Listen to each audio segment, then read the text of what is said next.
చూడండి, లైఫ్లో బాగుపడాలంటే మనం వ్యక్తుల యొక్క తప్పిదాల నుండి నేర్చుకోవడంతో పాటు వ్యవస్థలు చేసే తప్పిదాల నుండి కూడా చూసి నేర్చుకోవచ్చు, బాగుపడవచ్చు.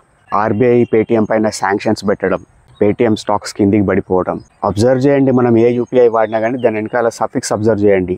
ఫోన్పేకి అయితే వైబీఎల్ అని ఉంటుంది, గూగుల్ అయితే ఓకే హెచ్డిఎఫ్సి అని ఏదో టైప్లో ఉంటుంది. ఇవి థర్డ్ పార్టీ ఇంటర్మీడియరీస్ మన యూపీఐ ట్రాన్సాక్షన్ని ఎనేబుల్ చేయడానికి ఉపయోగపడేటి. కానీ పేటీఎం ఏం చేసిందంటే తన సొంత బ్యాంకింగ్ సర్వీసెస్ని కొనసాగించింది. సో ఒకసారి అక్కడ కనుక దెబ్బ పడిపోతే ఆటోమేటిక్గా యూపీఐ ట్రాన్సాక్షన్స్కి, మిగిలిన ఇతర మర్చెంట్ ట్రాన్సాక్షన్స్ కూడా ఎఫెక్ట్ అవుతుంది. నేను చెప్పే చిన్న సలహా ఏంటిదంటే, మీరు ఏ ప్రపంచంలో ఉన్నా, ఏ రాష్ట్రంలో ఉన్నా, ఏ దేశంలో ఉన్నా కానీ రూల్స్ ఫాలో కావడానికి ప్రయత్నం చేయండి. రూల్స్ బైపాస్ చేయడానికి మనకు ఎన్నో ఆపర్చునిటీస్ ఉంటాయి, ఎన్నో అవకాశాలు ఉంటాయి. ఒకసారి చేస్తావు, 2 సార్లు చేస్తావు, 3 సార్లు చేస్తావు.